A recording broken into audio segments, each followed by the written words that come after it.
कक्षा 11 के समस्त छात्र एवं छात्राओं, हम लोग गद्य खंड का प्रकरण नमक का दरोगा आज पढ़ना प्रारंभ करेंगे। इससे पहले हम लोग मुंशी प्रेमचंद का जीवन परिचय पढ़ चुके हैं और मैं इसको लिखने के लिए भी आपको नोट्स दे चुकी हूँ।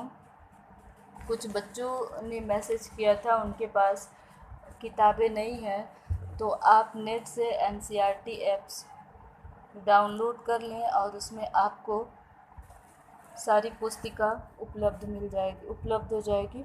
चलिए देखते हैं नमक का दरोगा। वैसे मैं पूरे प्रकरण को पंक्तिवत पढ़ाते जाऊंगी। यदि आप वीडियो देखेंगे तो आपको पुस्तक की समस्या नहीं आएगी। चलिए देखते हैं। नमक का दरोगा मुंशी प्रेमचंद की बहुचर्चित कहानियों में से एक है। अंग्रेजों के शासन के समय में सामाजिक और प्रशासनिक न्यायिक व्यवस्था और समाज में व्याप्त भ्रष्टाचार को इस कहानी में बहुत ही अच्छी तरह से प्रस्तुत किया गया है। इस कहानी का प्रसंग सत्य और धर्म पर स्थित है। इस कहानी का नायक सत्य और धर्म के लिए अडिग लड़ता हुआ दिखाई देता है। तो चलिए देखते हैं प्रकरण। जब नमक का नया विभाग बना और ईश्वर प्रदत्त वस्तु के व्यवहार करने का निषेध हो गया तो लोग चोरी छिपे इसका व्यापार करने लगे। अनेक प्रकार के छल प्रपंचों का सूत्रपात हुआ। कोई घूस से काम निकालता था, कोई चालाकी से। अधिकारियों के पौ 12 थे। पौ 12 मुहावरा है।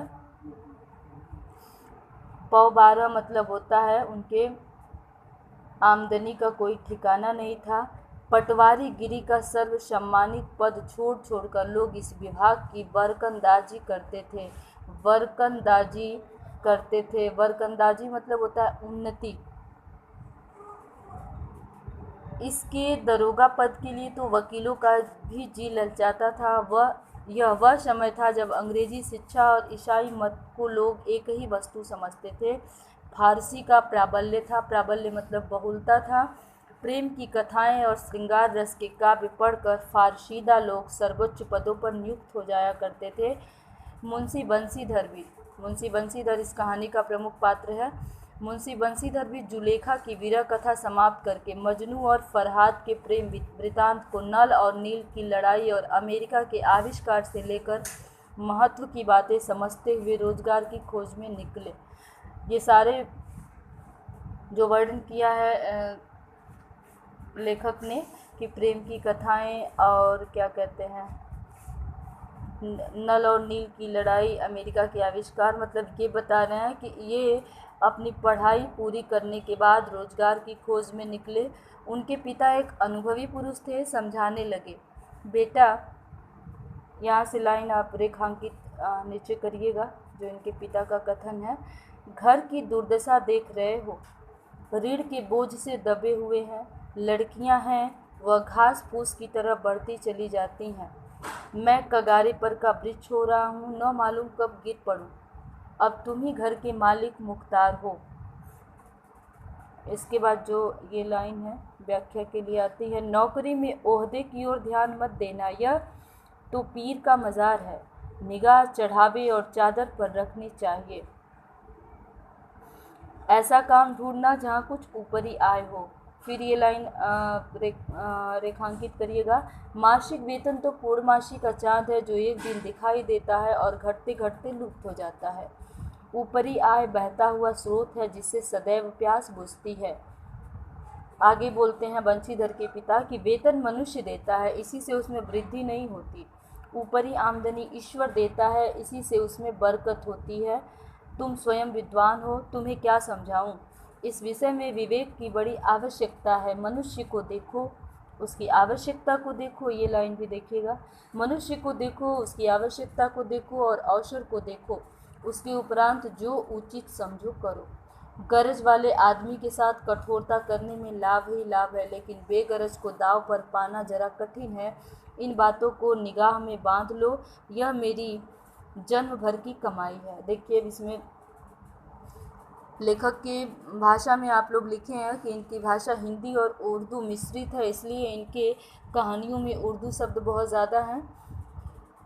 इसमें दिया है लेखक जो नायक है जब वो नौकरी के लिए जाता है तो उसके पिता उसको समझाते हुए कहते हैं कि घर की स्थिति बहुत ख़राब है, हम कर्ज से दबे हुए हैं, लड़कियां हैं वह घास फूस की तरह बढ़ती चली जाती हैं, मतलब लड़कियों की वृद्धि बहुत तेज़ी से होती है, बहुत तेज़ी से वो बड़ी हो जाती हैं। और बोल रहा है, उनके पिता बोल रहे हैं कि मैं कगारे, कगारे मतलब किनारे का वृक्ष हूँ और न मालूम कब गिर पड़ूँ, मतलब मैं अब बूढ़ा हो चुका हूँ, न जाने कब मेरी मृत्यु आ जाए, इसलिए अब तुम ही घर के मालिक मुख्तार हो, मतलब इस घर के नियंत्रण करता अब तुम ही हो।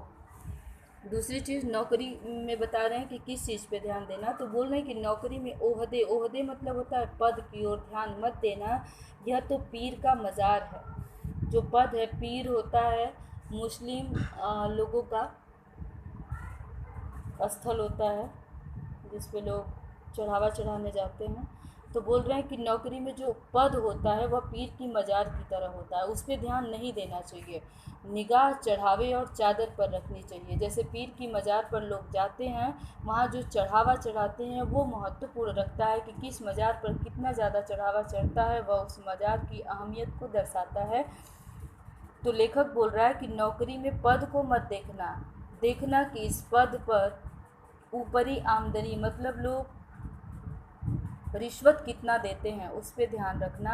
ऐसा काम ढूंढना जहाँ कुछ ऊपरी आय हो, जहाँ मासिक वेतन के अतिरिक्त कमाई होती हो, उस पर ध्यान देना, क्योंकि यहाँ विशेषण लगाए हैं मासिक वेतन का। मासिक वेतन तो पूर्णमासी का चार्ज है। पूर्णमासी महीने में 2 पक्ष होते हैं, शुक्ल और कृष्ण। शुक्ल पक्ष में पूर्णमासी, जिसको चांदनी रात बोलते हैं, उसके 15वें दिन चंद्रमा पूरी रात चमकता है, उसको बोलते हैं पूर्णिमा। तो बोल रहे हैं कि जो मासिक वेतन है वो पूर्णमासी का चाँद है और एक दिन दिखता है और धीरे धीरे घटते घटते लुप्त हो जाता है। उसी तरह जो वेतन होता है एक दिन मिलता है और घटते घटते ख़त्म हो जाता है, लेकिन ऊपरी आय जो वेतन के अतिरिक्त रिश्वत की कमाई होती है वह बहता हुआ स्रोत है जिससे सदैव प्यास बुझती है। जैसे बहता हुआ पानी स्वच्छ होता है और वह लोगों की प्यास बुझाता है, उसी तरह नौकरी में जो ऊपरी कमाई है वो मनुष्य को संतुष्ट करती है। क्यों?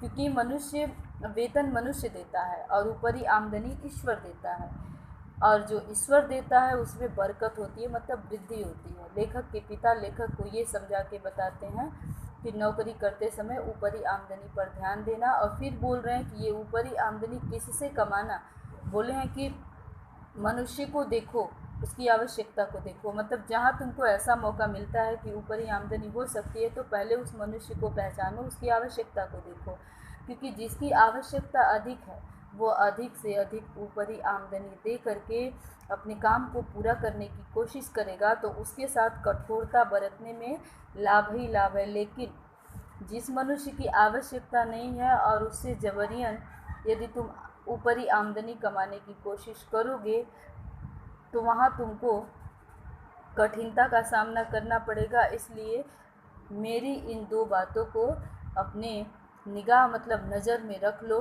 क्योंकि मेरा ये अनुभव है, मेरे जीवन भर की कमाई है। धन्यवाद।